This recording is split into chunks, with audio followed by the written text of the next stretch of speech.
Hello everyone and welcome to my YouTube channel. आज के इस वीडियो में हम बात करेंगे जो हमारा थर्ड पेपर है डेवलपमेंट इन इंडिया। इसमें जो दो प्रोजेक्ट हमें मिला था, एक असाइनमेंट था और एक प्रोजेक्ट था। तो assignment I think 5 year plan था, वो आप लोगों ने किया होगा, हो ही गया होगा आप लोग का। और अगर नहीं हुआ हो तो आप लोग कमेंट कीजिएगा, मैं उसका वीडियो ज़रूर दूँगी आप लोग को। जो प्रोजेक्ट था हमारा थोड़ा सा डिफरेंट है ये प्रोजेक्ट, तो मैंने सोचा ये आप लोग को वीडियो दे दूँ। जो प्रोजेक्ट हमारा मिला है वो है पर्यावरण विघटन। इस पे हम लोग बात करेंगे, तो वीडियो आप लोग पॉज कीजिएगा और इसे लिख लीजिएगा। 7-8 पेज मैंने लिखा हुआ है।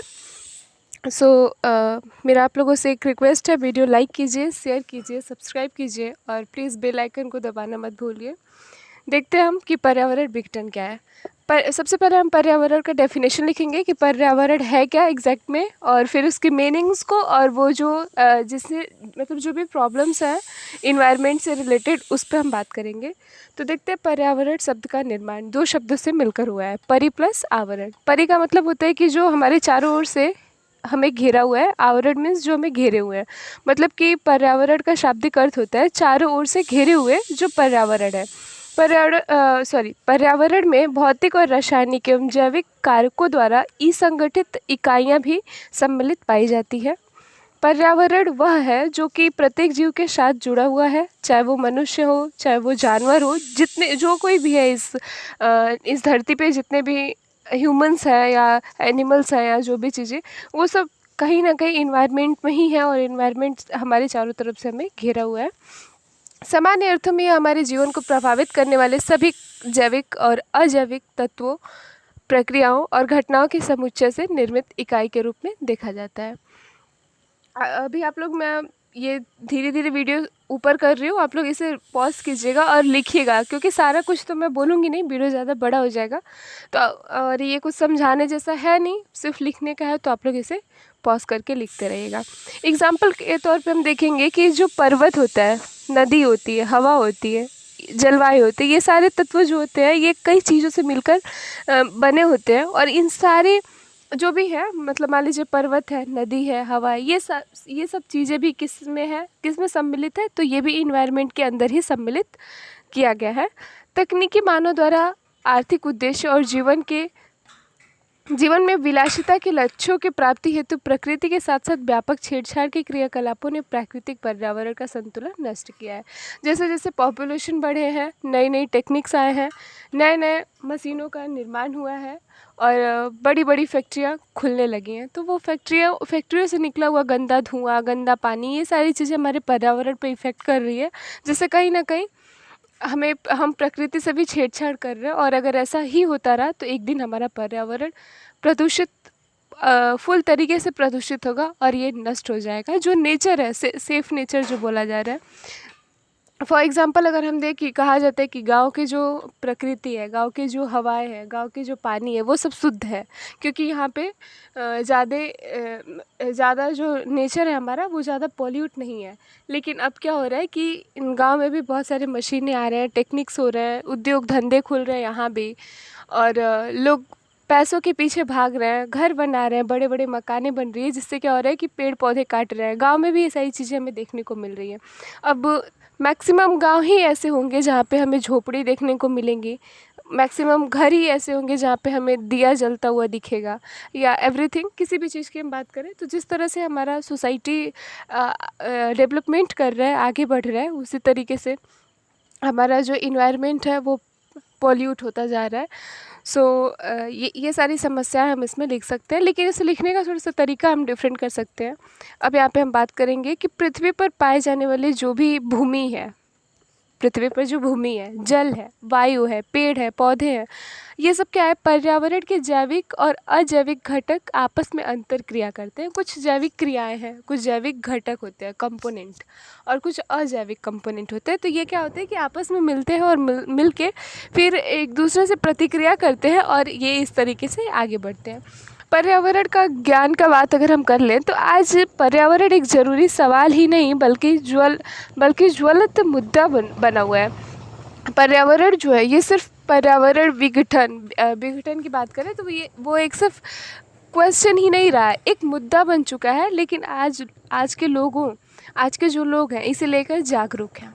ग्रामीण समाज को छोड़ दें तो भी महानगरीय जीवन में इसके प्रति खास उत्सुकता नहीं पाई जाती। परिणाम स्वरूप पर्यावरण सुरक्षा महज एक सरकारी एजेंडा ही बनकर रह गया है।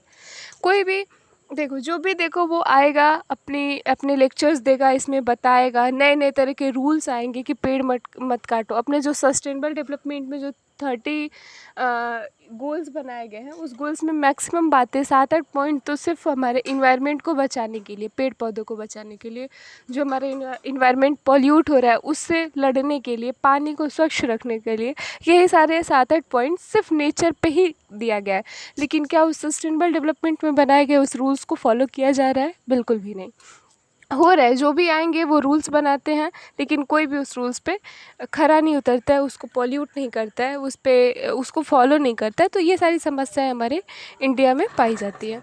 संपूर्ण पर्यावरण फिर एक समय क्या आएगा कि जो पर्यावरण है हमारा वो नष्ट हो जाएगा, वो नष्ट हो जाएगा एक दिन, और संपूर्ण विश्व एक गंभीर चुनौती बन जाएगी। विश्व रहेगा ही नहीं, सब खत्म हो जाएगा, लोग खत्म हो जाएंगे। जब नेचर ही हमारा ख़त्म हो जाएगा, हमारा पर्यावरण ही हमारे पास नहीं रहेगा। पर्यावरण वे सभी भौतिक व अभौतिक, प्राकृतिक एवं मानव निर्मित वस्तुएं सम्मिलित हैं जो पृथ्वी के किसी क्षेत्र के समस्त जैविक और अजैविक तत्वों को अंतर संबंधित समुच्चय के रूप में मानते हैं। अब अगर हम बात करें कि पृथ्वी पर स्केल्स क्या है, तो बृहत्तम जैव मंडल को माना गया है यहाँ पे। जो पारिस्थितिकीय तंत्र है जिसमें स्थल मंडल, जल मंडल तथा वायुमंडल में पाए जाने वाले 2-3 क्रियाएं भी पाई जाती हैं। अब अगर हम बात करें तो हम देखते हैं कि जो पृथ्वी के वायुमंडल का वर्तमान है वो संगठन मात्रा में जो ऑक्सीजन है हमारे पास, ऑक्सीजन भी कहीं ना कहीं कम होते जा रहा है। जब ये जो हमारा नेचर है वो जब पॉल्यूट हो रहा है, तो पॉल्यूट होने के साथ साथ जो ऑक्सीजन है उस पर इफ़ेक्ट पड़ रहा है, और ऑक्सीजन भी हमारे इस नेचरिटी से निकलता जा रहा है।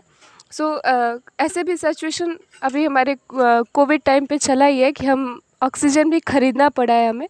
तो ये सब पॉल्यूट्री की ही देन है आज। अब यहाँ पे हम देखते हैं कि पर्यावरणीय समस्या है, तो ये जो भी चीज़ें थी कहीं ना कहीं पर्यावरण प्रॉब्लम्स ही थे, लेकिन आप लोग उसे लिखने का थोड़ा सा तरीका डिफरेंट कीजिएगा, क्योंकि जो है सेम वही चीज़ तो हम नहीं लिख सकते। जैसे देखिए यहाँ पे लिखा हुआ है कि प्रदूषण है, जलवायु परिवर्तन है, जैव विविधता है, ये सब चीज़ें क्या है आप यहाँ पे ऑप्शनल डाल सकते हैं। ये सब ट्रेंड्स हैं और लिखेंगे, पढ़ने वाले को भी ये सब चीज़ें सही लगेगी। अब संसाधन न्यूनीकरण है, रिप्लेसमेंट है। रिप्लेसमेंट को थोड़ा सा दिखा देंगे। फिर हम यहाँ पे देखते हैं कि जो संसाधन है उनको 2 वर्गों में विभक्त किया गया है। पहला है नवीनीकरणीय संसाधन और दूसरा अनवीकरणीय संसाधन। मतलब कि जो नवीनीकरण है, जो अभी नए तरीके से जो बन रहे हैं और जो बनते हुए आ रहे हैं या नहीं बने हुए हैं, तो इसका दोहन किया जा रहा है। जैसे कि कोयला, पेट्रोलियम या धात्विक खनिजों के भंडारों का निर्माण एक दीर्घ अवधि की घटना है। ये क्या है? ये सब चीज़ें अवधि की घटनाओं के रूप में त्वरित किया जा रहा है। पॉल्यूशन की बात करें तो पॉल्यूशन एक पर्यावरणीय प्रदूषण, पर्यावरण में किसी पदार्थ, ठोस, द्रव, गैस के रूप में प्रवेश को कहते हैं यदि इसकी गति इतनी तेज हो कि सामान्य प्राकृतिक प्रक्रियाओं द्वारा इसका परिप्रेक्षण, मंदन, वियोजन, पुनर्चक्रण और अहानिकारक रूप में संरक्षण हो सके। इसे प्रदूषक या दूषक दोनों प्रकार से हम जानते हैं।